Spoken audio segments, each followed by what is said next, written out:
Good afternoon. This is a hearing of the Chatham Conservation Commission being held on May 14th, 2025, in accordance with the Massachusetts Wetlands Protection Act and the Town of Chatham Wetlands Protection Bylaw and Regulations. My name is Karen Latin, and I serve as the chair. Today's hearing is being broadcast live on Xfinity Channel 1072 and is being recorded for the on-demand archives available on the town's website. It's being conducted in person, by phone, and by video conference. The agenda, instructions on how to attend, and copies of documents for review are posted on the town's website. To all participants, whether attending by phone or online, please remain muted unless you've been recognized by the chair. When recognized, please identify yourself for the record. If you're attending by phone, you can mute and unmute by using *6. If you're online and you are not a commissioner, please keep your camera turned off unless you've been recognized. Indicate that you wish to speak by using the raised hand feature. So that we have a record of a quorum, I will now ask each commissioner to indicate their presence. Vice Chair Elise Gordon. Present. Janet Williams. Present. Cheryl Meservey is not here. Eric Hilbert. Present. Bob Delvecchio. Present. Paul Johnson. Present. And I'm here, so we've established we have a quorum. Is there anyone who has any announcements, comments, or future agenda items on anything other than the properties on the agenda today? You may comment on those properties when they're being heard. I am not seeing any raised hands there. I'm not seeing anything here. Any commissioners? I will say I'd love to thank the properties this week that are on the agenda because they all have applied to ZBA. So finally, we are able to easily move forward with properties. Before we begin the agenda, Paul, are there any announcements of any continuances today? Thank you, Madam Chairman. Good afternoon, Commissioners. We have two announcements for continued hearings. The first is 186 Strong Island Road, and that will be continued to July 23rd, 2025. And the second is 44 Waterview Circle, and that will be continued to December 4th. No, that's when it was continued No, I'm from. sorry. This is a apologize. new way we're having to do the agenda, so it does get confusing. That's what Crystal put on here, so let's see. Yeah, that's when it got, we now have to reflect when the property was continued, which meeting it was continued from, and that was December 4th, 2024. Okay, Crystal, I don't think they asked for a continuance. they didn't. Okay. Yeah. Did 44 Waterview Circle get continued again? Or I know they have their ZBA approved, but are we good? No, they didn't. Okay, all right, apologize. So at this point, Paul That's it. Whiteman, Yep, that's it. Chatham's conservation agent, will lead us through the agenda. Thank you, Madam Chair. First on the agenda is a submitted field change request. The address is 4 Harborview Road. The applicants are Roger and Elaine Morell, trustees, map parcel H49, DEP number SE10 3665. Project is demolition of an existing swimming pool, patio, retaining walls, and construction of a new swimming pool, patio, retaining walls, and expanded parking area. The field change request is to replace a portion of the existing stockade fence around the pool exclosure with a metal rail fence and replace 4 existing timber steps and replace 20 feet of the retaining wall. Good afternoon, David Clark, Clark Engineering, on behalf of the Merrills who are in attendance. So this is an ongoing project. We were back before you last year or earlier this year for invasive species work. That's still going on.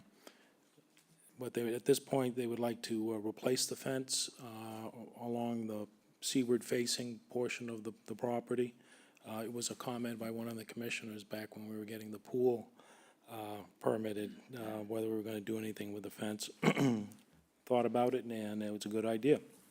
So we're going to be we're asking to switch that fence from the 6-foot plastic stockade to the steel painted fence along that whole frontage. The southwest corner of the elevated area where the pool is, there's some timbers there that support the landscape area that's that's inside the fence. those are rotted, and they'd like to replace those while they're at it. And then the last part of the request are, there's some old timber steps they'd like to replace. That's their access to the neighborhood access down to Harding's Beach. So that's where they frequently use, portion of the property they frequently use to access the beach. And that's the extent of the changes we're requesting. Thank you. Okay, commissioners, any questions, comments? Anybody? Quick one. Just to confirm, the retaining wall and the steps will be in the same material, timber, and the same dimensions and the same? Either timber or stone for the steps, and most likely timbers for the wall. Okay. And looking at the new fence is a great improvement. Love it. Thanks. Anybody else? Bob, go ahead. David, after these are installed, anything going to be planted around these just to, number one, stabilize the soil and also prevent any invasive weeds to come up after the fencing is put in and the wall and the steps? What happens is if you have barren soil, you're going to get a lot of weed seeds germinating in that. So it'd be nice to Understood. Blue Flax is still doing the mitigation work and restoration work, and it's such a small area, I'm sure they'll advise the morals on what should go there for ground cover to stabilize it. Okay, thank you. Welcome. Anybody else? I only have one question.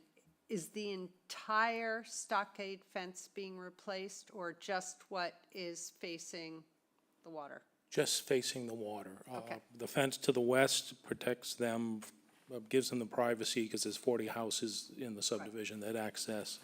And the house to the east, I just was told tonight, this afternoon, that it just sold and it might be coming down, so a stockade fence on that is a good buffer for. Okay, I just wanted to make sure, because that wasn't clear on the plan, how much of it was being Apologize. replaced. All right. Any other questions, comments? Just one quick question, I forgot. Is that AstroTurf that's next to the pool? That is somebody else's property, with the steel fence, the picture. Oh, that's someone else's That's just. Oh, okay. That's a sample of what the fence will look like, I because see. I asked yesterday. Okay, good enough, thank you. Will there be any space at the bottom of the fence at all? I had mentioned that in my email, and I don't think it's needed, given the spacing of the steel vertical. True. I think any critter that's going to be able to get under it can certainly fit through the spacing of the. True, okay. Anybody else? Then I think we can have a motion, please. I move that we approve the field change request for 4 Harbor View Road, 4 Harbor View Road. Second. Okay, Paul? Aye. Janet? Aye. Elise? Aye. Eric? Aye. Bob? Aye. And I say aye, so you're all set. Thank you. Thank you. Okay, Paul, the next. Next on the agenda is a submitted notice of intent. The address is 186 Strong Island Road, David and Judith Dino, map 13M, parcel 48, SE number 10372. The project is construction of an 8x18 swimming pool and expansion of an existing patio, seasonal rollout boardwalk, seasonal access steps, installation of mitigation plantings, invasive plant management, and native plant restoration. This was continued from April 2nd, and the applicants requested a continuance to July 23rd, 2025. So I move that we continue 186 Strong Island Road to July 23rd, 2025. Second. Okay, Bob? Aye. Eric? Aye. Elise? Aye. Janet? Aye. Paul? Aye. And I say aye. Okay, Paul, the next. Next on the agenda is another notice of intent. The address is 44 Waterview Circle, Grace Delanados, I'm terrible with names, Map 3C, parcel 64E-J9, DEP number SE10 3705. The project is proposed construction of a deck and sunroom within the existing footprint of the deck at the rear of the house. This was continued from December 4th, 2024, and the ZBA approval was given on 5/8, May 8th.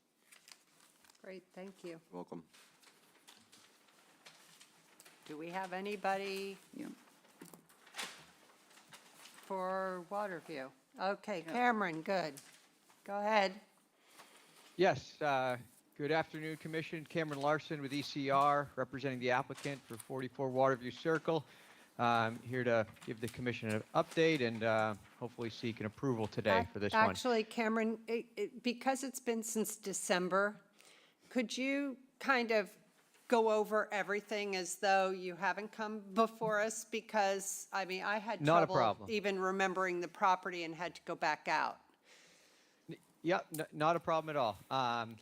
So we've been in front of the Commission 2 times at this point to give you guys a refresher on the project. It's a residential property. There's an existing home on the site.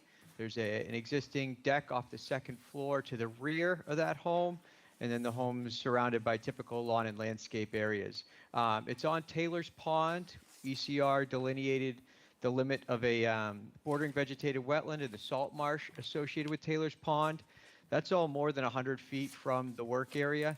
But to the rear of the home, there is a steep slope that down to Taylor's Pond. Based on the definition or the DEP policy, there's an established coastal bank to the rear of the home. So that's what sets our buffers for this project. The 50-foot and 100-foot buffer extend over the back of the site here.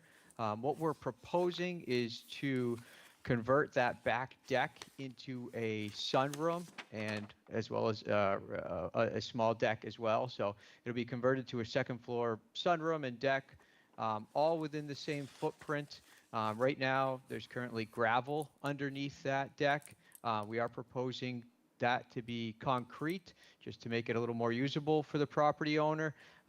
We've calculated that square footage and included it in your table that's on our plan. So we have 340 square feet increase in that hardscape based on the footprint there. So we're providing mitigation to offset that. At our first meeting, there were some questions and a request for additional information that came up. The Commission requested some more details on performance standards, variance request, the table on the mitigation plan, etc. We met again to present that material. At that point, things were satisfied, but we still hadn't had the ZBA approval.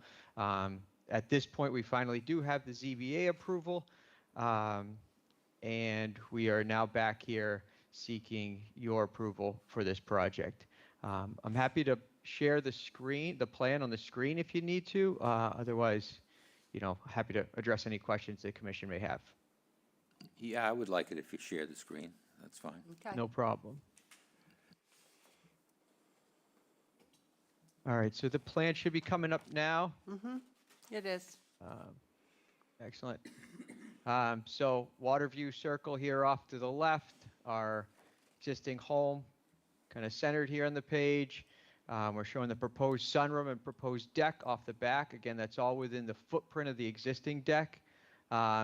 This purple dash line here indicates the top of the coastal bank, and then our mitigation plantings all along the top of that coastal bank. So that'll essentially restore existing lawn back to natively vegetated buffer zone. Okay, thank you. I do see that you also added the 50-foot and 100-foot lines, which is very helpful that we had asked for. And I want to make sure, yes, you've put where the erosion control will be. So you have done that I had a note about, and the width of the path, which we asked for. We also, it had been mentioned, the windsurfers on the beach, and What are you doing about that?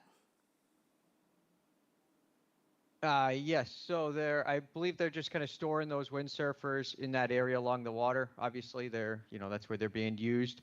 I think there was some discussion about possibly, putting some type of kayak rack or something down by the water. We're not proposing that at this point.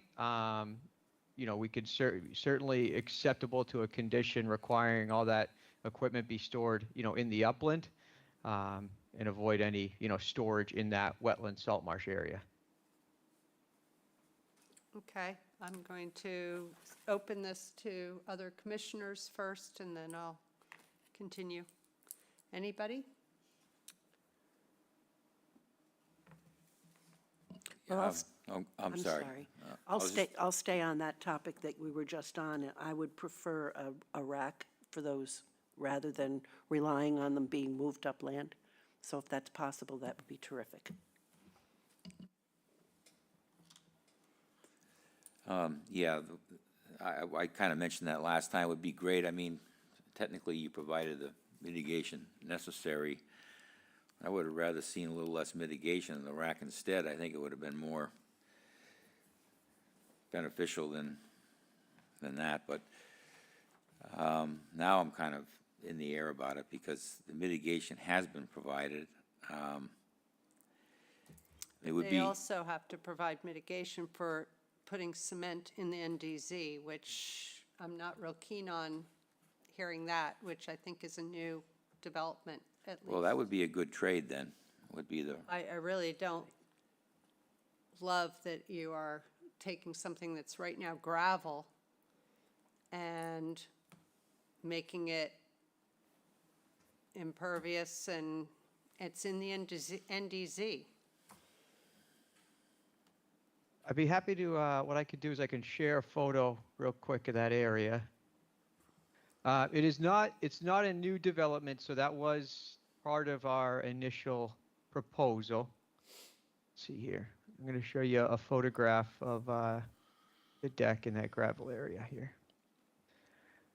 Right. All right, right. So here's the work area, obviously the existing deck. So everything's within that footprint.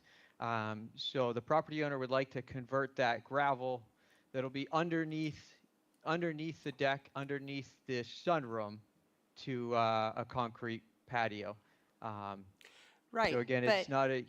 Right now, gravel lets water, if it gets there, seep into the ground.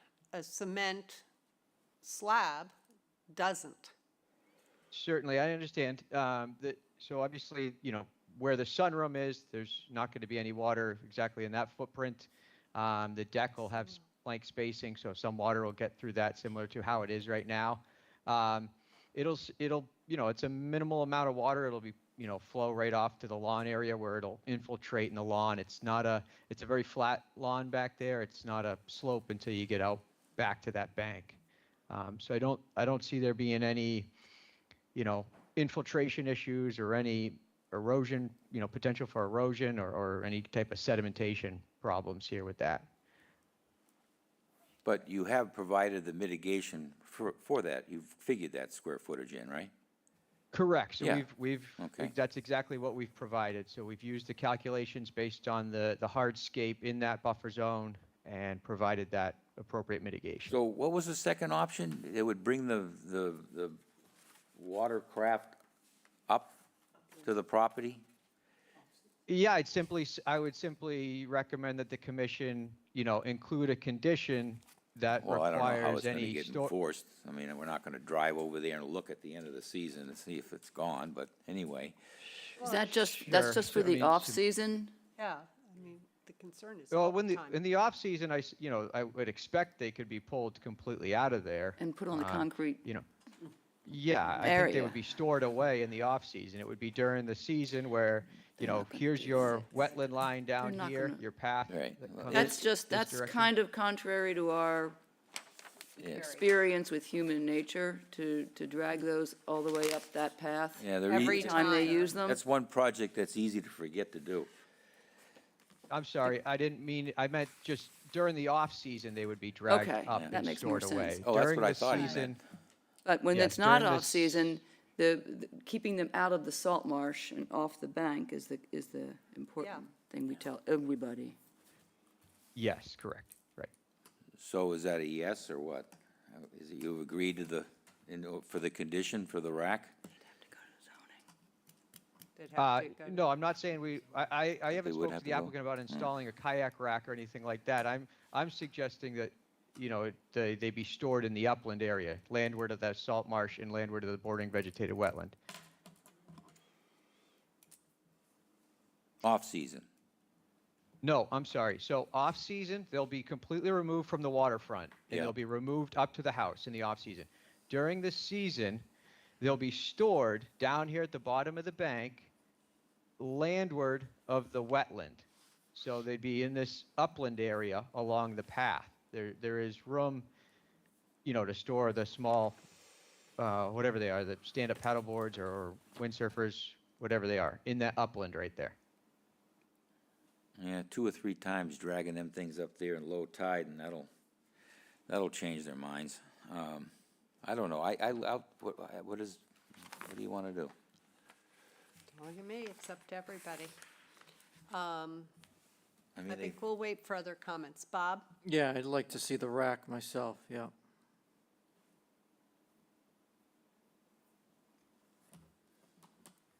Also, there's that shed, you're gonna find out if that was permitted. We talked about that before as well. I have a note saying they have a building permit. Oh, they do, okay. I think as we asked about the shower, the timber steps, I don't have anything further on whether those were permitted or not. Oh, and I'm glad you brought that up. I should have mentioned that. So you're right, the shed did have a building permit. Obviously, we have the path that exists with those steps to traverse down to the pond. What we have done since the last meeting, we did bump up the mitigation area. So we're actually beyond the 2-to-1 to account for the pavement. We've added some additional to account for that, the shed and the path. So we've gone from 680 square feet up to 850 square feet. So, we're going up, above to account for those items. To account for the shower and the timber steps, or because the shed was already permitted? Well, the shed was, one of the discussions was the shed, we weren't ever sure if it was permitted through conservation or not. So it was, Oh, the shed's okay. about 140 square feet, I think. You have the 4-foot wide pathway, and then, the shower's small. It's, I don't know, So 20. you're asking us to, after the fact, approve those because you've increased the mitigation. But is that reflected in the net change? Those buildings, that the shed, the shower, the steps? Currently on the plan, let's see, it shows the 340 net change, so that accounts for that concrete. Yeah. So the shed's about 140 square feet, I think we calculated at. And then the shower can't be much more than, 30, 40 square feet at most. So what we've kind of estimated 140 plus that, we're at 170 square feet is what we're providing for additional mitigation. So the shed is at the top of the bank. You're talking 180, so that's 520, and then you don't have enough mitigation because you're at 850. The shower is within the 50, I believe. It's not on the plan, so I can't say for certain. Oh, yes, it is. It's just not marked. I believe the shower is right over in that area. Yeah, it's in the 50, so you don't have enough mitigation then. If you're saying you're including the shower, the shed, and I don't know, you didn't discuss the square footage of the timber steps, it can't be much, but already you're not 2 for 1. I guess that yeah, I mean, the fact, we try to include as much. We're kind of maxed out for mitigation out back there, to be totally honest. You know, Well, there's you not can a put lot the, of you room can put the boat rack in. Sure, I suppose that would be, you know, to go to ZBA. if The that only would thing is satisfy it the has to go to commission, I think that would ZBA, be- I understand? I would hope it wouldn't have to go back to ZBA and put this off any longer for a boat rack or a kayak rack, but, go back either.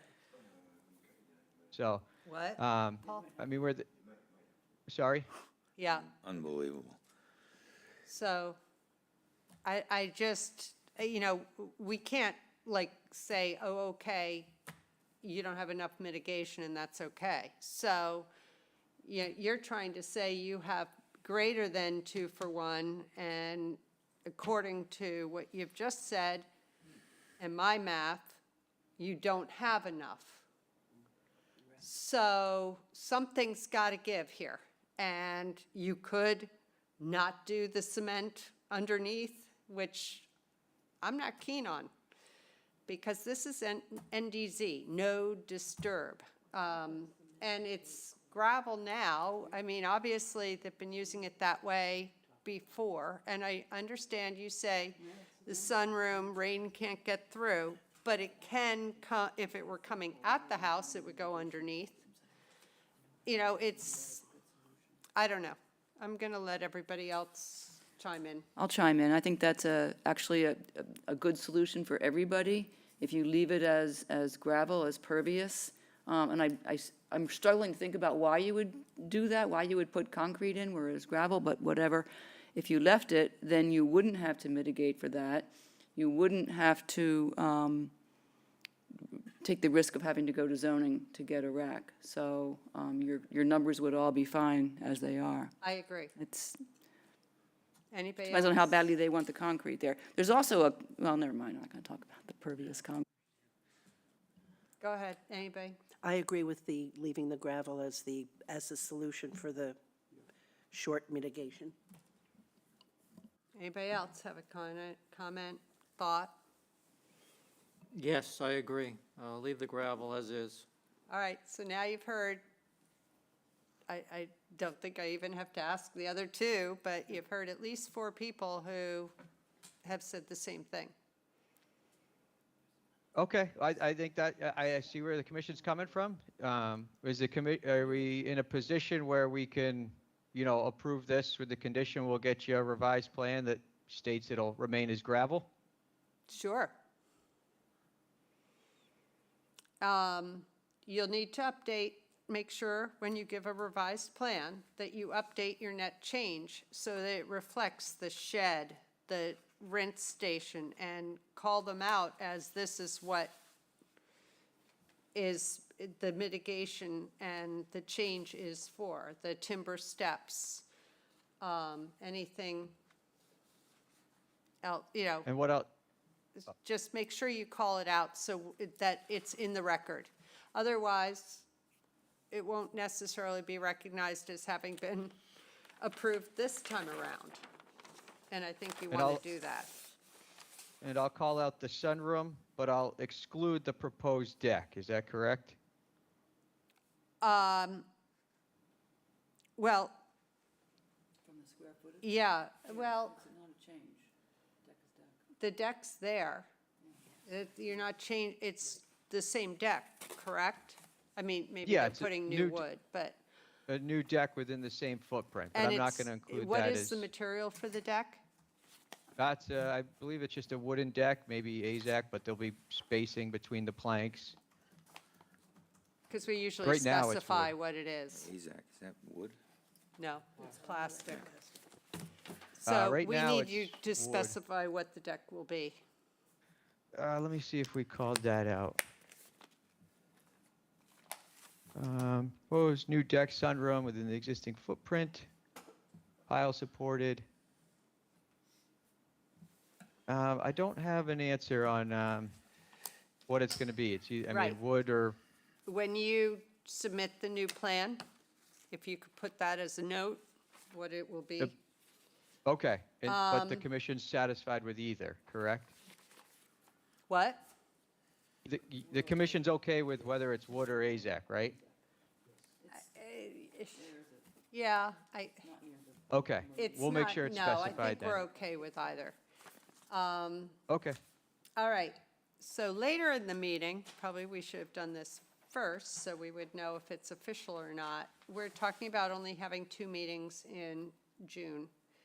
And I think we never got further as far as which 2, but I had suggested June 11th and June 25th. So which one would you like if it's going to an order?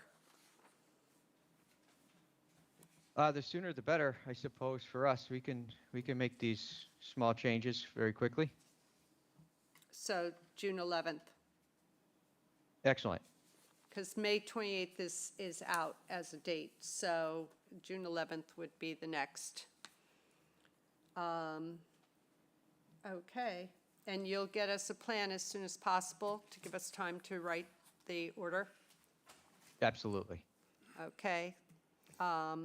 If we could have a motion? Okey-doke. I move that we continue 44 Waterview Circle for an order of conditions, June 11th, 2025. Second.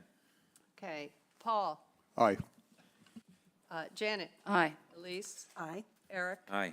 Bob, Aye. and I say aye. All right, so we'll see you June 11th for an order, and if you could just get us that plan as soon as possible. Okay, excellent. Thank you very much. Thank you. Okay, Paul. Thank you, Madam Chair. Next on the agenda is a notice of intent. The address is 734 Fox Hill Road. The applicant is Willis Barton Rowe, map 12M, parcel W1, DEP number SE. We still don't have an SE number. We checked the portal yesterday. Right. Site development is what's listed on the agenda. It's extensive, but it says site development, and this is a new application. The ZBA scheduled for 6/12. Good afternoon. For the record, Sean Riley with Ty and Bond. I believe CC is there from Blue Flax in Yes. attendance. Great. So this property has, the resource areas are salt marsh, beach, land subject to coastal storm flowage, and coastal bank. We actually started with Blue Flax about 5 years ago, looking at this project and this property with the former homeowners. And it's a very challenging property in that the flood zone extends into the property, and so does the associated buffers. Let me just share my screen. Can you all see my screen? Yes. Yes. So the flood zone is this light blue Oh, line. and wait, it's- that's Paul. Oh. Is that Paul's screen or my screen? Can you see my I guess that's yours now. cursor moving around? Okay. So the flood zone extends about halfway into the property, which also pushes the coastal bank into the property. The house right now is not compliant with floodplain regulations. They have the ability to have the habitable space down on the lower level. We looked at this project with alternatives to raise and replace the house in entirety. We did that with the former homeowner. Got to the point where we just couldn't find a place to move it with that would get it outside of the 50. Hard enough trying to get it outside of the flood zone with the setbacks to the street, and also with the significant slope for anybody that went out to the property. That's to the south. The grade drops from about 30, elevation 30 at the top of the slope, down to elevation 13. So this is about 17 feet of drop. And it's a heavily wooded area that would require a lot of disturbance if we were to raise and replace the house.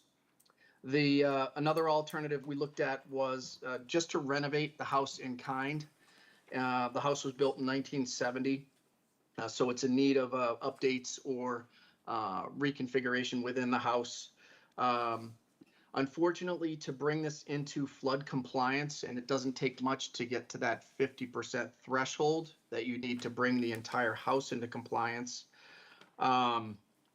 The entire lower level, the walkout level, becomes uninhabitable with the flood compliance. It is below the base flood elevation, so Any of the areas of the utilities, any of that other habitable space would need to be relocated to the upper levels. So we pursued the most environmentally sensitive option, which we feel is to keep the existing foundation in place. The structural members on the first floor aren't adequate to support any additional space on the second. So we are planning on going up. So the plan is to utilize the existing footprint. That way we don't need to excavate around the existing footprint or within the existing footprint to install a new foundation. We're proposing a new house on top of that foundation with a small one-car garage addition off of the, again, most sensitive way to do this, which is trying to get most of it outside of the 50 with it attached to the house. We have provided mitigation calculations, but one of the things that jumps out, the increase in building footprint is mostly the garage, and that's about 600 square feet.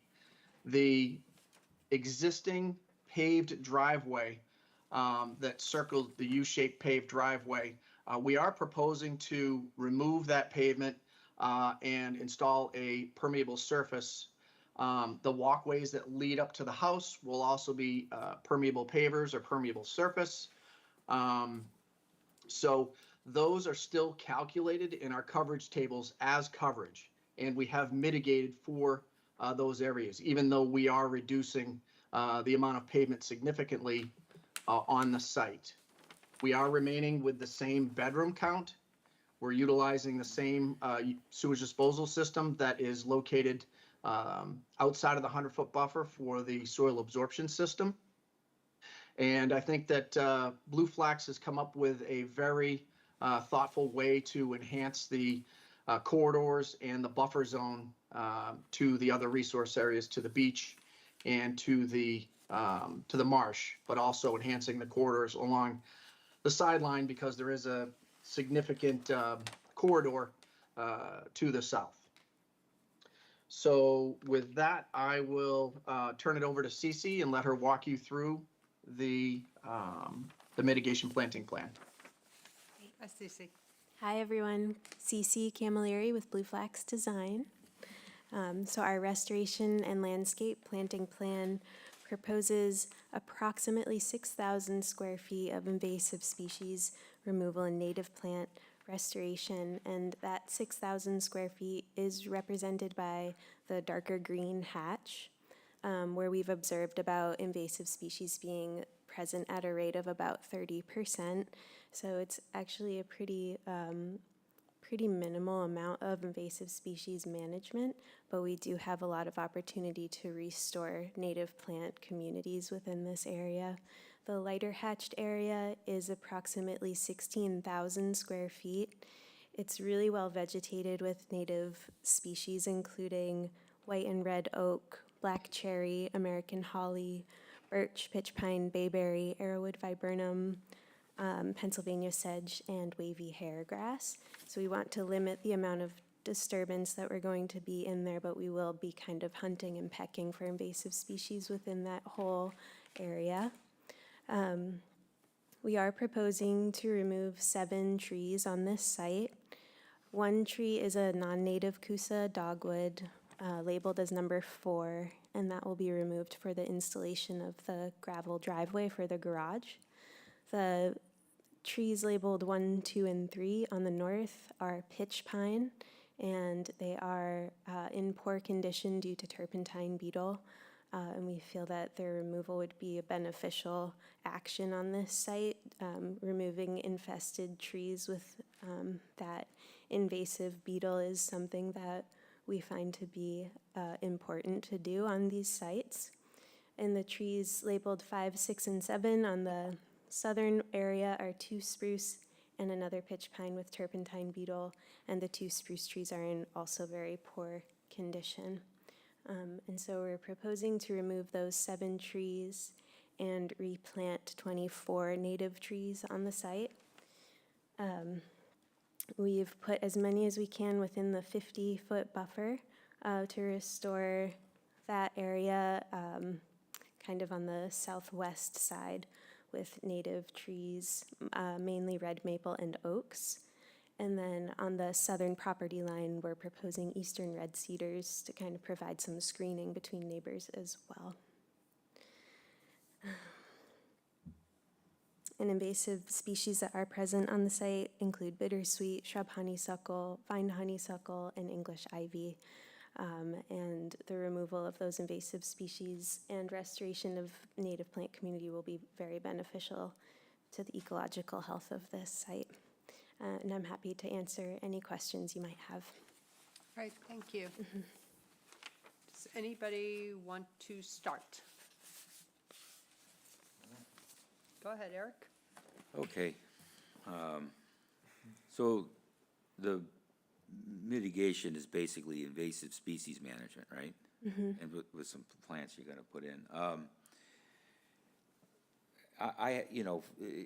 Building on the proposed, the pre-existing site is your God-given right, but you're in the NDC, and your total increases, what, 598? You put the 147 plus the 451? Am I right? Yes, Sean's Correct. nodding his Yep. head, yeah. Yeah. Okay, so I think in this particular case, I think there has to be a little bit more sacrifice here.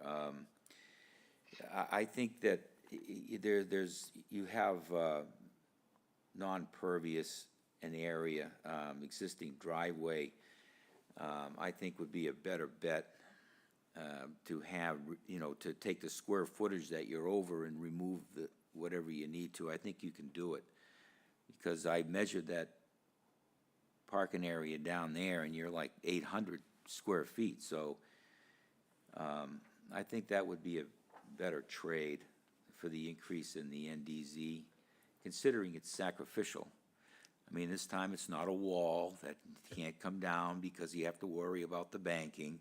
So I think this is a better bet. The only other thing I have to talk about would be, I mean, the pine trees on the south side of the house, I didn't get too close of a look, but they're kind of on a banking and they leaning towards the house now. But 1, 2, and 3, so one of the pines got damaged from wind and bled, and I see pine borer activity in that one. Number 3 is really leaning. I mean, they probably take them down in admin reviews, but number 1, there's nothing wrong with that pine tree. That's a good-looking pine, straight up, no pine borer. That's a healthy pine. I don't see any reason why that's got to come down.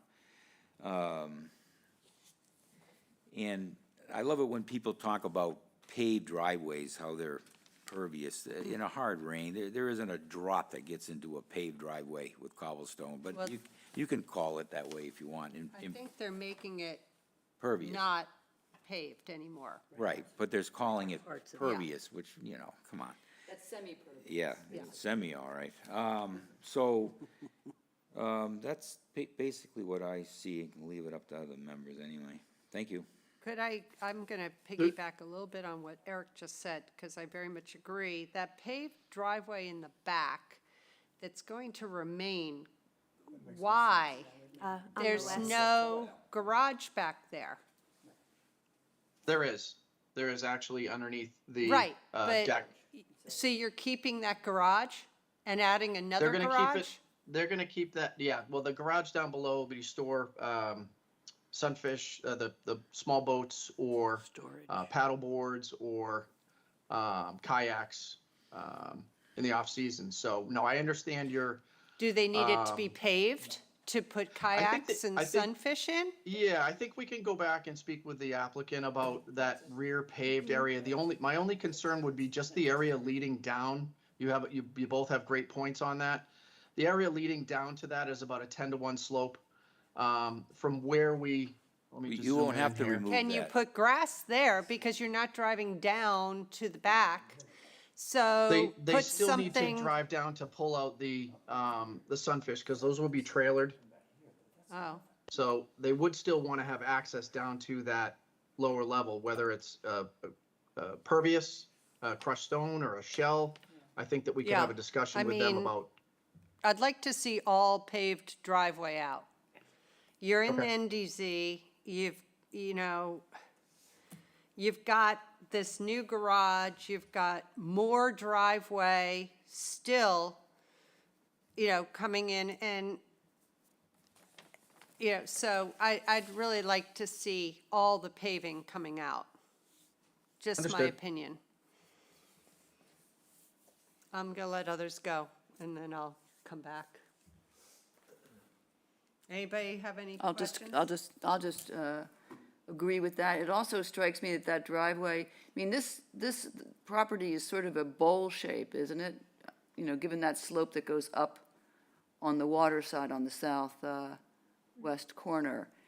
And as I was looking at it, it struck me that the driveway is seems to be at a low point on the property. So it's not a great idea anyway to have asphalt at that point, because it's just going to puddle water. So having that converted to shell or stone or something would be a huge improvement, in my view. Okay. Also, for Cece, so when an area is only about 30% invaded, you guys will have to have a condition, and they'll have to be very careful about the removal. It can't be done with mechanical No, it'll all be equipment, because you've got to watch and be very careful about the existing neighbors that they don't get disturbed. So we'll put that in there. Okay. They do make that concrete we've talked about before. It's a concrete pour that's very porous. It's kind of a new product that works quite well with drainage. But I'd rather see it totally out. I get that. What would you like to see in there? Gravel. Gravel, shell.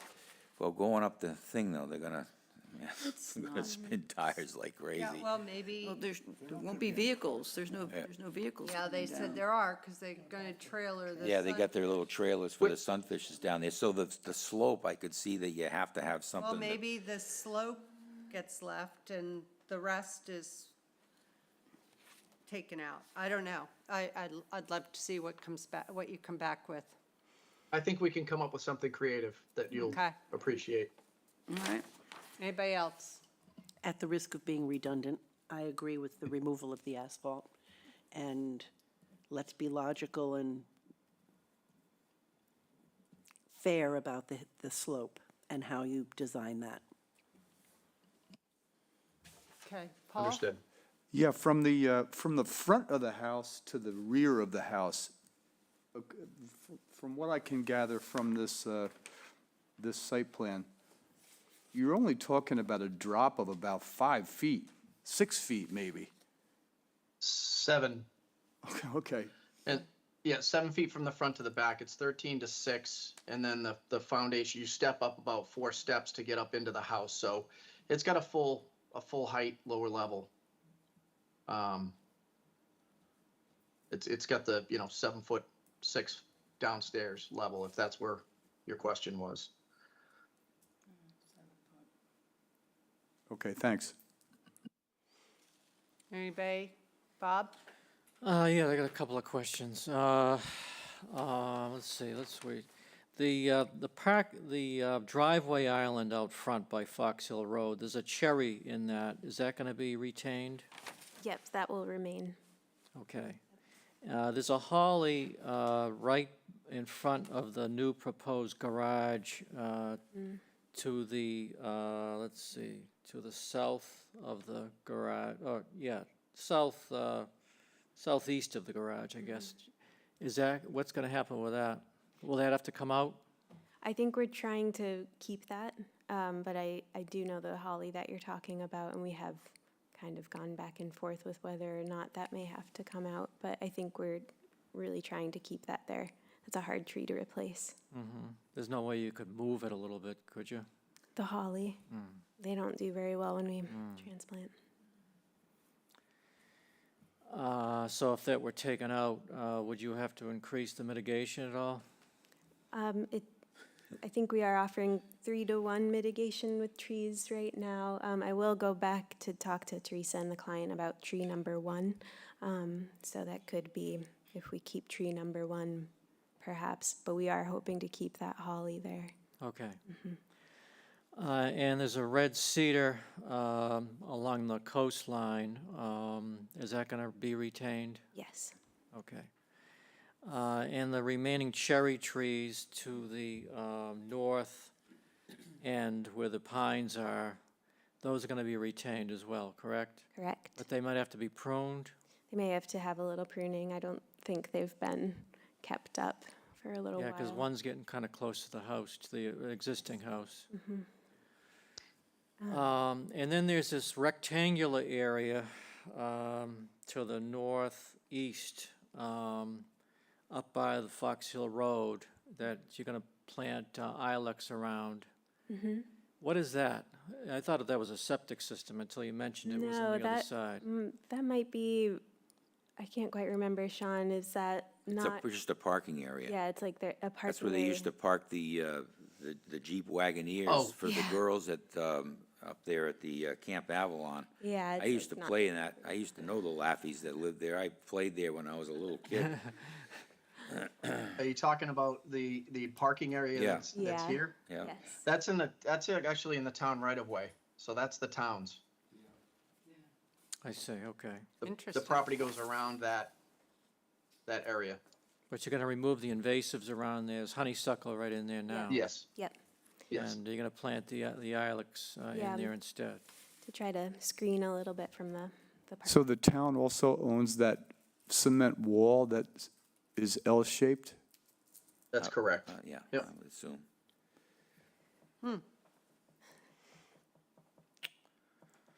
All right. Okay, thank you. Anybody? All right, I have a couple things. The rinse station. Can you move it back? Oh, further? I mean, it's in the NDZ. Is there any way it can be moved back, maybe more toward the garage? Or along the garage with the others? Then it's out of the NDZ. Yep. It's just, we've got so much in the NDZ. I think anything that can come out would be a big step, Sure. Noted. positive step. So if you could consider that. And then, Sean, on your plan, it shows, I'm at the coverage tables, if you want to know where to Okay. look. I get the 0 to 50, there's an increase of 598, so you owe 1196 square feet of mitigation for that. And that, under your mitigation calculations below the coverage tables, it says 598 in the 0 to 50. Then you have 538 increase in the 50 to 100, where you have 1667 increase in the 50 to 100 in your table. I'm struggling to figure out where 538 came from when it says 1667. East of 3, hardscape walls. And then, Uh, of course, then yeah. your addition for the net increase in coverage from the 0 to 100 says 1,112, when seems it's quite a bit higher than that, if that 538 is incorrect. Yeah, let me look into that. I'm not quite sure, because we're using the 1667 in the calculation. Right. 1-to-1. It's So let me just check down those- below, and Yeah. yes, your mitigation calculation is fine. Yeah. So I this think- is yeah, where I I'm think you're- struggling. Yep, no, I see. I think this number right here Yeah, needs to be exactly. adjusted. Which Yep. makes this next number down incorrect as well, because that Yep. one. So that's just something I noticed and I couldn't figure It's out. amazing how engineers and math, you would think that engineers would not make any math Mm-hmm. errors. Well, it happens. All right, that's pretty much my comments besides what has already been asked about. It's certainly a diamond in the rough. Beautiful little piece of property. Yeah. So you're going to have to come before us again. And you're going to deal with the paved driveway. You're going to look into that number 1 tree and also whether the holly can be saved by the south of the garage. You, The rinse You're going to look area. into the rinse station. You're going to fix the calculations. Yep. Think, have I missed anything, everybody? Okay, so you need to come before us again. Yep. We have June 11th, June 25th, July 9th, July 23rd. June 11th, please. Okay, We have ZBA on the 12th. you do. Okay, so we will have a motion to continue to June 11th. I move that we continue 734 Fox Hill Road to June 11th, 2025. Second. Okay, Bob, Aye. Eric, Aye. Elise, Aye. Janet, Aye. Paul, Aye. and I say aye. All right, Thank you. Thank you. stick around, Sean, thank you. Oh, yeah. Because you're up next. Yep. And then, go ahead, Paul. Okay, thank you, Madam Chair. Do you want me to read all of these? I think we Yeah, can put let's- all let's 3 do 'em together. all. And Sean, I can't, I don't know, if you want to show anything, why don't Yep. you share? I still have this I will. laptop from IT, which doesn't have enough data to Nope, open up I that will- file. So if you're going to share Yep. anything, you can do it. But let me read Yes. the legal ad, and then through the chair, we'll recognize you to explain the certificate of compliance request. Great. This involves 3 properties. The first one on the agenda is 77 Sears Point Road, Patrick Brogan and Patricia Black, map 11A, parcel 10B, and 11 SE 2797. The project was demo existing dwelling, construction of new dwelling and swimming pool, and relocation of a driveway. Second, 74 and 77 Sears Point Road, Patrick Brogan and Patricia Black, the applicants, map 11A, parcel 10B, and 11 DEP number SE 103418, construction of a new driveway to existing house and land management plan for invasive species control. And then we move to 36, 74, and 77 Sears Point Road, Patrick Brogan and Patrick Black are the applicants, map 11A, parcel 5-10, 3-10B, and 4-11, DEP number SE 103522. This was a consolidation of the 2 existing orders, which I just read, of conditions into a single order and encompassing the development activities on all 3 adjoining parcels now owned by the applicant. And because this was a very complicated certificate of compliance filing, there were 10 attachments, and there were amendments and so forth and so on. So we're going to let Sean sort of weed through it and explain it to the commission, if you'll recognize him, Madam Chair. Yes, hi, Sean, go ahead. All right, so stick with me on this one. It starts back in 2012. So I'm just going to give you the highlights of the progression of how this worked through. It started with Dave Clark, actually, and a former homeowner of both 74, 77, and 36. So the applicant before you now was not the original starter of 74 or 77 when those 2 orders of conditions were opened up. So 74 and 77, there was work to raise and replace the existing dwelling, guest house, and driveway improvements. They came before the commission with, and let me just see if you can see this Word document, PDF? Yes, So I won't walk you through all the amendments, as everything was captured within the consolidated order of conditions. All of the information that was approved was carried over to the final approved site plan that was accepted and incorporated into the final order of conditions, which we're going to talk about later for a partial certificate of compliance.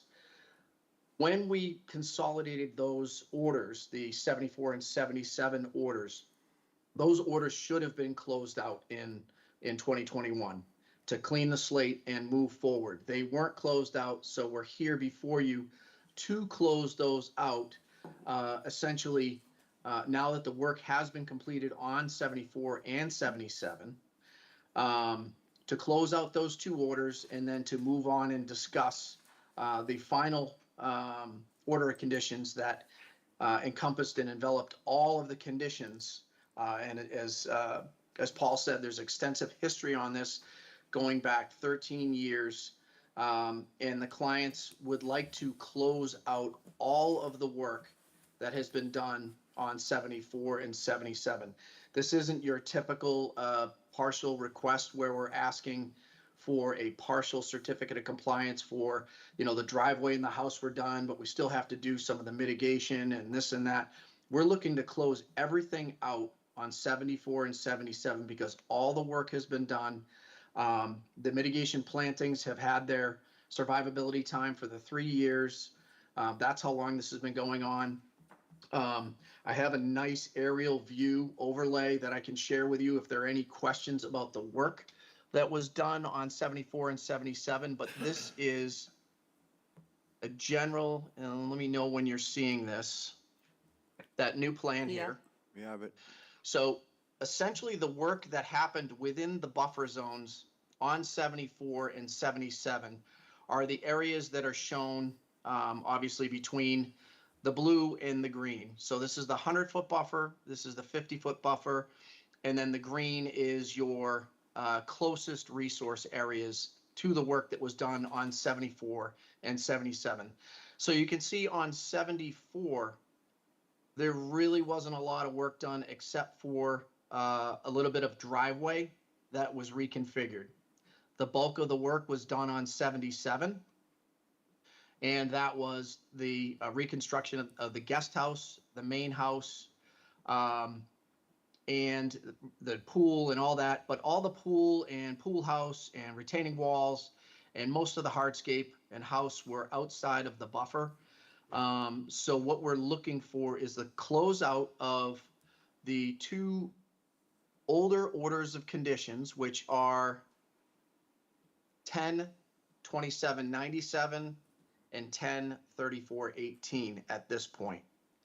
And I will open it up to, I know there's a lot to absorb here. I'll open up to any questions that you have. And I also have the overlay of what was constructed versus what was approved, and getting right down into the, let me just split this view. Right down into the stones. We did all the construction layout for this, and right down to the placement of these stones leading up from the driveway, the catch basin, all the way over to the guest house. You can see that everything, the steppers leading around the corner. Just want to make sure you're seeing the split screen here. Yes. So you can see that everything was meticulously laid out. The plant beds, the walls, the driveway. So all of this was built per plan. You can see the driveway here, the house, the pool. So with that, I'll open it to any questions you have about 74 and 77. And we'll go from there. Madam Chair, can I just ask one question? before we Sure, start? Paul. So Sean, just so I'm clear, because I was up there to look at this morning, and I agree that work's been done. But using the word, you want to close out 74 and 77, but you keep saying partial. So are you asking, that on the certificate compliance form, are you asking for a full certificate on 2797 and 3418? Because the partial. Yes, that is correct. All right, so that is correct. On the cover letter, it should have said full Yeah, okay. COC on those two, because that work has been done. Okay, that's all, Madam Chair, I just want to make sure. That's fine. Thank you. So, but you mentioned the mitigation plantings are doing well, but that's part of the 36, 74, 77 that you're going to get a partial for, am I correct?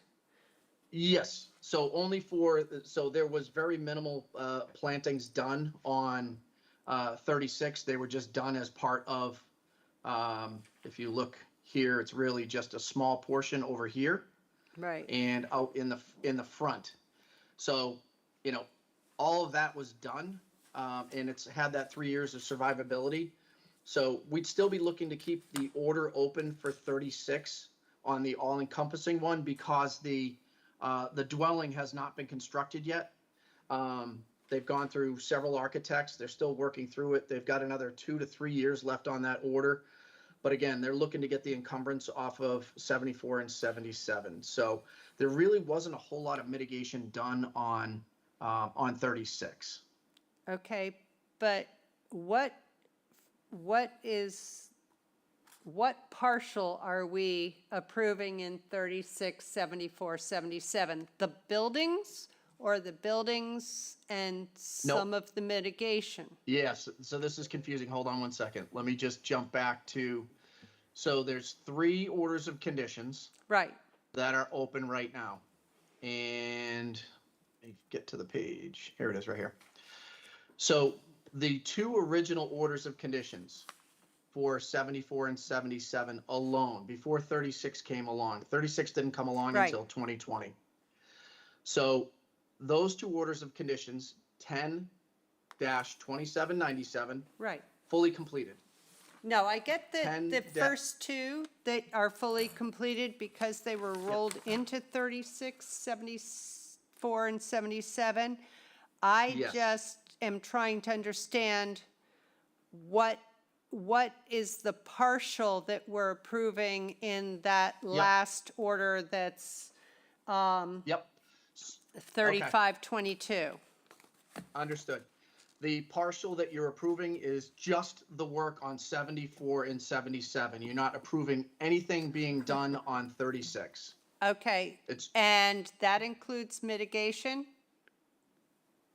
that was done? yes, we can say that the mitigation is not done, if just to keep it completely separate. Right, we're because not I don't looking for think any- you filed anything, anybody filed anything for the mitigation certifying that that was done, so that Correct. was part of my question. I think there was some from No, that makes Wilkinson. complete sense. We're not Yeah. looking for any partial on 36 at all. Okay, So, so our assume that 36, partial nothing's been will done. be that we're saying all work done on 74 and 77 has been completed and nothing for 36 at this point. We're not certifying anything on 36, correct? Absolutely correct. Correct. Okay, this is confusing, to say the least. So what it'll do is it'll So- carry the Wait, Sean, order Jan through wants to on say- just 36. Yeah, so Sean, if you're asking, so 3522 is the consolidated order that pulled in all, for the work on all 3. It has the mitigation for all 3. That order was issued in 2022. So Yep. if you're asking us to release 74 and 77, first of all, I'm not even sure if that's technically possible to release the lien, on those properties. But the mitigation for all 3 has not yet passed its 3-year Right. survival, so. No, it has. It has. There was mitigation in 2022, right? No, it's just, go ahead, Sean, it's just one. Go ahead.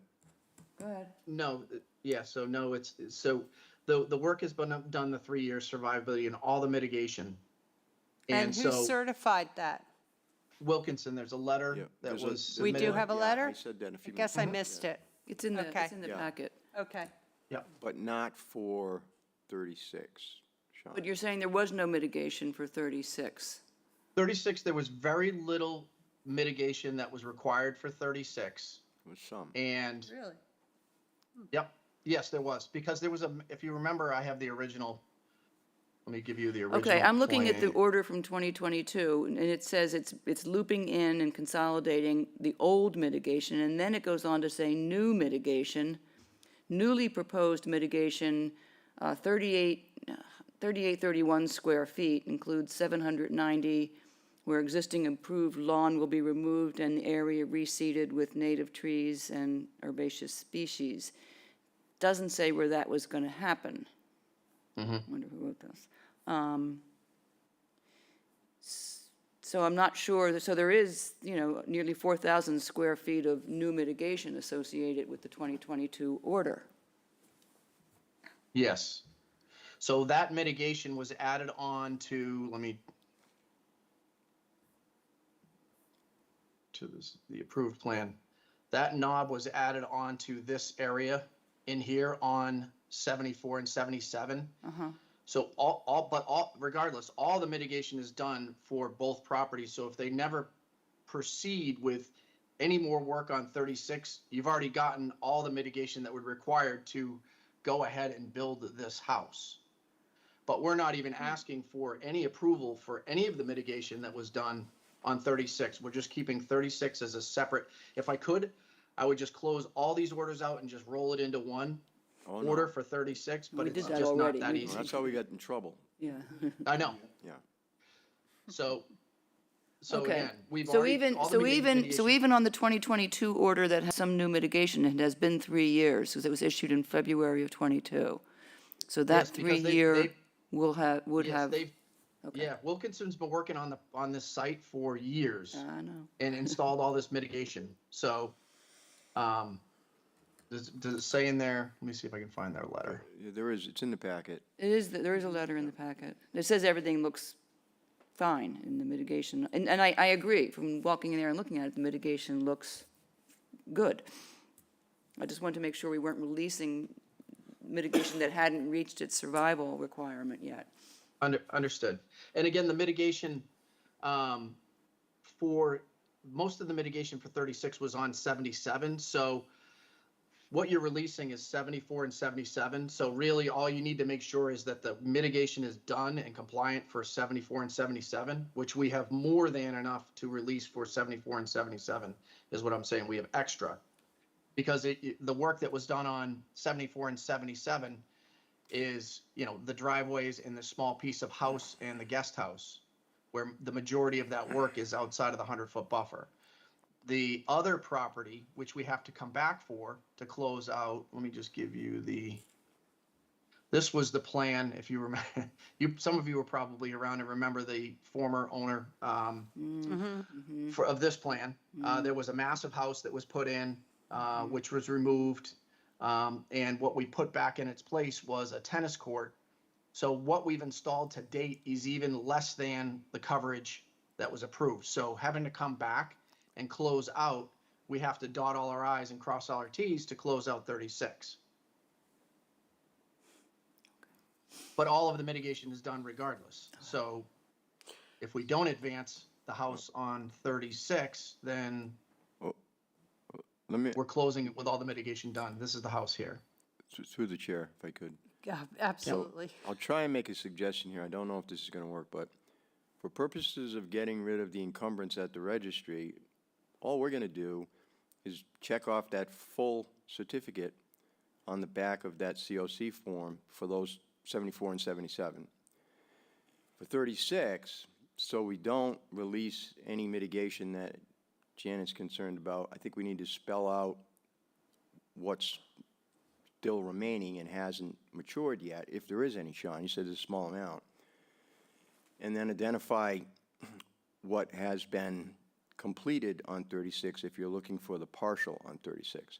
So you'll get 2 full certificates for 74 and 77 checked off as complete, and then 36 you'll get a partial, but we have to lay out what it is that was done in terms of hardscape, construction of any kind, and then what remaining mitigation there is, so we're clear in the file moving forward, because you say your clients have not decided how they want to develop 36 yet. They're still in that phase. Yeah. Kind of sum it And up? That's through the chair. Just to add on to that, we can even give you the calculations of what's been built, and what would be required for mitigation on top of, so just to clarify, I think that's a great suggestion. So we would continue this until we provided you that information for 36 as to exactly what's been built, mitigation, and coverages. But we could still proceed with closing out 74 and 77 old. Those are very, very old orders. Right. Right. That part I'm fine with. And everything, Just because a motion has to be made for the 36, 74, 77 good luck. partial, and God forbid, I'm glad I'm not Elise, having to do that, that one is going to say that it's a partial for, what's been completed is 74 and 77. yes, motion will be to issue a full certificate for 74 and 77, and a partial on 36, with the caveat that the applicant will provide all the details on the mitigation on 36 that has been completed and yet remains, and any hardscape that has been built and that will be certifying is done. All right, so essentially, the partial that's not being approved is anything to do with 36? Correct. Okay, I just want to, And are part of you the, okay? part of the problem with this is that, whenever we roll things into other orders, which Yeah. I don't want to see that anymore as long as No. I'm here. I'm. It makes it yeah. really difficult. No, I'm fully. But the other thing is that when we received this, it said partial certificates for 74 and 77, so Yeah, it was a little Okay. confusing. But I appreciate what Sean has to work with here and what you do, so I think we can get through this okay. okay. Yeah. Can I just ask about Sure. continuing conditions? Wilkinson flagged, the one about, for continuing maintenance. Ongoing, In the mitigation areas. Good idea, yeah. For invasives. And I think there might be a list somewhere. Sean, did you? John, tell me if I'm right, is there a list of other, of the There continuing? is, I think there there is a were list 4. in the, Okay, yeah. we just have to make sure that those survive, that those Yeah. get their way in Yep. here. Thank you, Janet. All right, I think, well, can we do the first two together? Sure. Yeah. Because it's technically the same. So you can lump those with but just mention the SEs that we're closing. Yeah, yeah. Okay, Here go. it goes. I move that we issue a full certificate of compliance for 77 Sears Point Road, SE 10-2797, and for 74 and 77 Sears Point Road for SE 10-3418. Second. Okay, Paul, Aye. Janet, Aye. Elise. Aye. Eric, Aye. Bob, Aye. and I say aye. Okay, next one, Elise. Good luck. Okay, so I am open to any editing as I'm going through this. I move that we approve 74 and 77 certificate of compliance fully for SE 10-3522 and issue a partial certificate of compliance for 36 Sears Point Road under the same SE 10-35-22 with the contingency that the ongoing conditions are met on all aspects of these certificates of compliance. Second. Is that right? Did I do that right? Yeah, the did last that part, thank you. It- I didn't know if the conditions needed to be mentioned. I can start over. No, I think what we're looking for is, we're going to continue 36, Sean, just to Right. get that information from you. So maybe, Yeah. can we hold off on approving 36 right now until we get? We can hold off on approving, yeah, we can, Okay. if you just schedules for the next meeting, I can bring that information back in and then we can give you the exact ongoing conditions that'll be Alright. part of that. Okay. Because that So order we're will still gonna be hold open, so they off can on still that do Yeah, their. motion. I think that's best. Okay. Yeah. Okay. You kind of Yep. don't know All what right, you're. Bex goes over so that. when are we moving it to? Not the 28th, because we have 3 people out. That's fine. 11th? The June 11th, that'd be 11th, we great. could. That would be great. So now, new thing, continue So it to June 11th. I move that we continue just 36? No, continue 36. this whole SE 3522 I move that we to June continue 11th. SE 10-3522 to June 11th, 2025. Second. Okay, Paul, Aye. Janet? Aye. Elise? Aye. Eric? Aye. Bob? Aye. And I say aye. Thank you all for your time. We'll see you in a few weeks. Okay, thank you. Okay, Hey, Sean, Paul? Who's on first, Sean? yeah. Paul, the Exactly. next item. Next item, sorry. Next on the agenda, Madam Chair, is a possible discussion of 665 Fox Hill Road. As you all know, this house burned and was totally destroyed. Emergency certification after the fire discussion. Okay. I have the update from Thad. So right now, the house is under investigation by the insurance company, so they cannot touch the site at all. Great, now it just went blank. Due to the significant damage, rebuilding requires full compliance with floodplain, land subject to coastal storm flowage, standards of the building code, zoning bylaw, and of course us. An architect has been engaged, and they're meeting this week. The applicants have spoken with Gable Building about starting around September 2nd in order to be ready for next summer. So it's a rather rapid schedule. Hence, they aren't asking for an emergency cert right now because they have to wait for the insurance company to come back. He is thinking that prior to June 1st, so on May 28th, he's thinking he wants to file an emergency with us in order to be able to demo the building before the start of real start of summer, because being considerate of neighbors. And they would have some work protocol and everything then. They will file then within 2 weeks with us and with ZBA. And they're hoping that if all goes really well with the whole process, that maybe by beginning of August, our first meeting in August, they would have an order from us after having received the emergency cert. So that is their very aggressive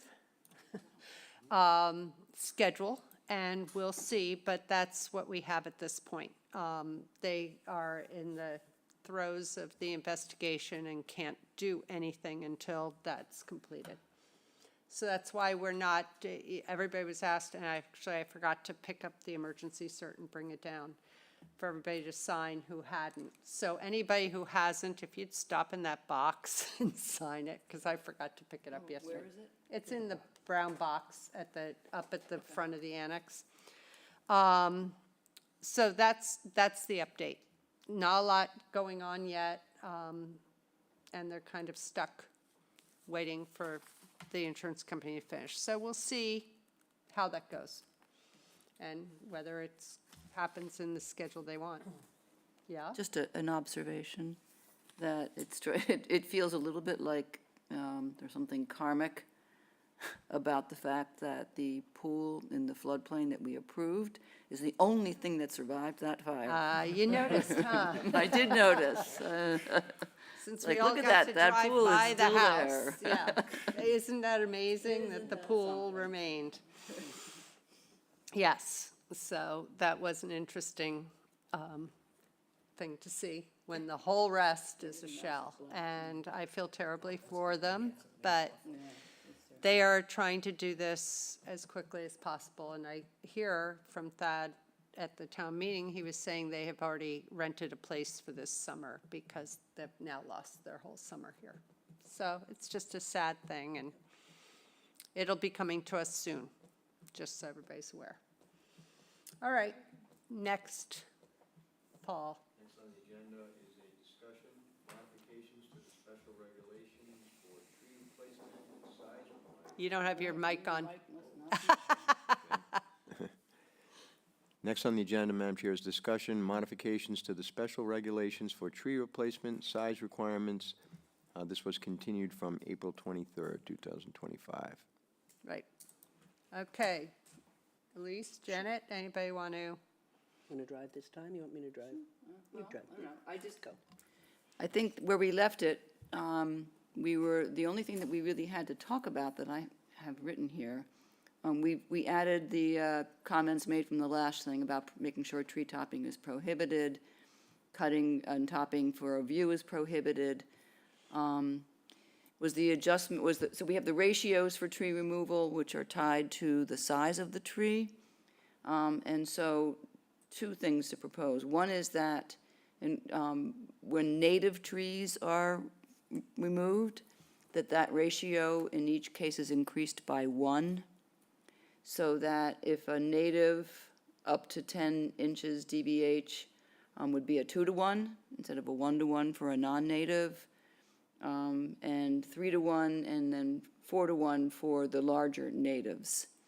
We struggled with how to deal with invasive trees, and we toyed with the idea of subtracting 1 from that, but that didn't work because then if you removed 1 tree, you wouldn't have any replacement requirements, so that didn't work. And maybe the easiest thing to do is when an invasive tree, and these terms are all defined in the regulations, so we don't have to worry about that, that the replacement be 1-to-1 in every case, regardless of the size, to, because there is some biomass that needs to be replaced, and there's some habitat that needs to be replaced, and there's some carbon sequestration that needs to be replaced. So 1-to-1 regardless of the size, and that would make it pretty easy. That would. Comments, questions? Anybody? Bob?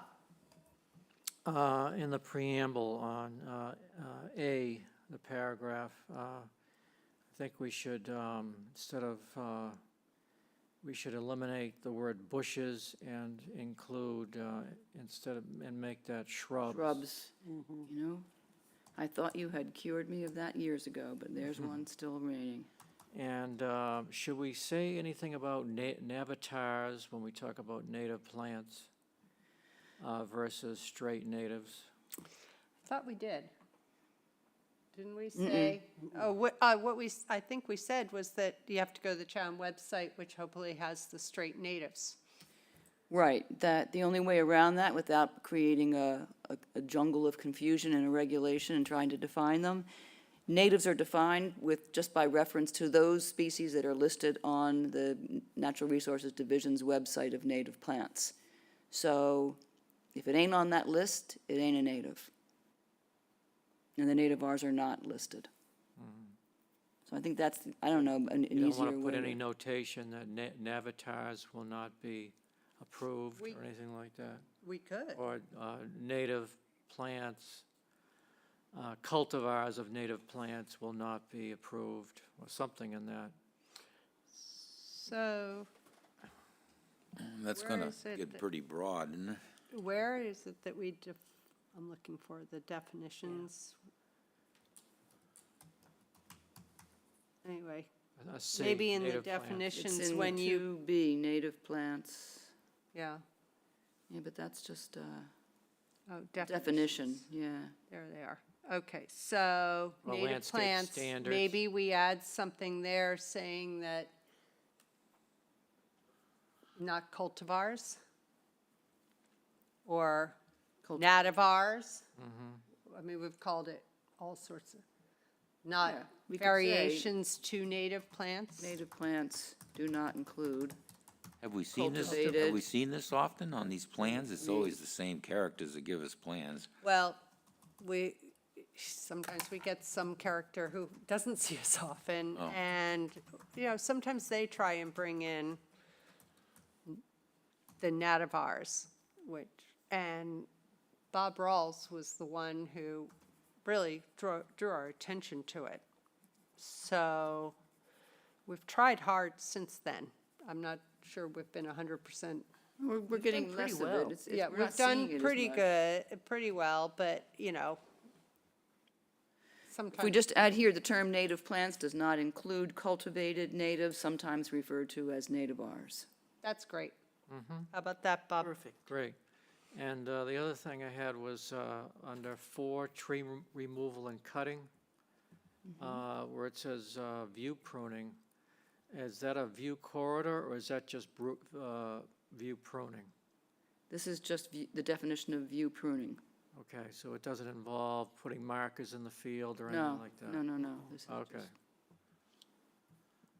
And what's our window time of year for tree removal? What is it again? What months?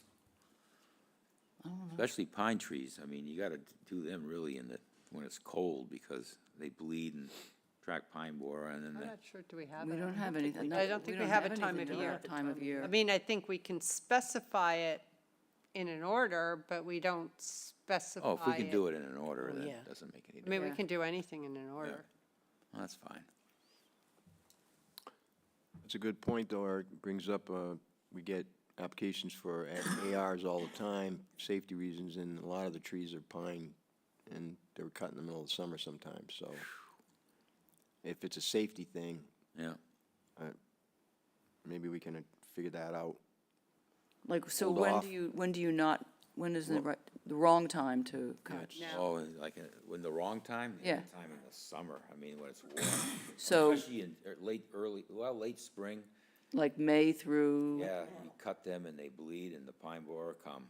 we should put that in, we need to put that in our They template. can wipe out a whole Well, I think forest. that's, once these regulations are approved, I think we need to look at the template for anything that references trees Yeah, and yeah. get some things in there, and it seems then would be the perfect time to put an additional, that pines can only be cut in the winter, Okay, or idea. give specific, I mean, there's nothing wrong with a pine tree. Months. It has pine needles for ground cover, pine Right. cones for food for the right. squirrels. I mean, they're good trees. they're fine trees, I Yeah. like them. All right, anything else? That's good, thank you for that. Anybody? No? All right, I'll Okay. finalize these changes, put them in the Dropbox for Crystal, and then I guess next, we need to agenda for a vote. Yeah, well, yeah, let's do it June. Yeah, yeah, I won't be So here. far, June's empty. Okay. You know, as far as things, except for what we continued today, which is an order and Fox Hill. So, oh, and the COC. But we could do it June 11th, and that gets it going quickly, and then we can start incorporating it into our order, which that doesn't take a hearing. We can just come up with some verbiage for the order and put it in. We don't have to have a hearing for that. So should we continue it to June 11? And that way, okay. So I move that we continue the discussion on modifications to the special regulations for tree replacement size requirements, including modifications made today, adjustments made today, to June 11th, 2025. Second. Okay, Bob, Aye. Eric, Aye. Elise? Aye. Janet? Aye. Paul? Aye. And I say aye. Okay, Paul, the next thing. Well, last item on the agenda before you adjourn is a summer hearing schedule, discuss meeting on the 2nd and 4th Wednesday of June, July, August, and September. Meetings that will be canceled are June 4th, 2025, August 6th, 2025, September 3rd, 2025. All right. I Can you want say that again? June what? I'm sorry. June 4, Yep. August 6th, and September 3rd. I picked the 2nd and 4th meetings because I think that works best as far as meeting our requirement to hear properties within 21 days, and that puts us at, I think, 20 days. So it works well, but if somebody objects to that, we could talk about it. We want to have more hearings? Yeah. No. Plus, if it gets busy No, no. again, Now we talk can always about it. change it. If it- Oh, yeah, and I will say that we have two properties that were scheduled for June 4th. One's in order, so I have already asked Crystal to contact them, and we're going to have, probably at the next meeting, we'll have to move to continue those to a different meeting. But just so everybody's aware, one's in order and one's just an NOI.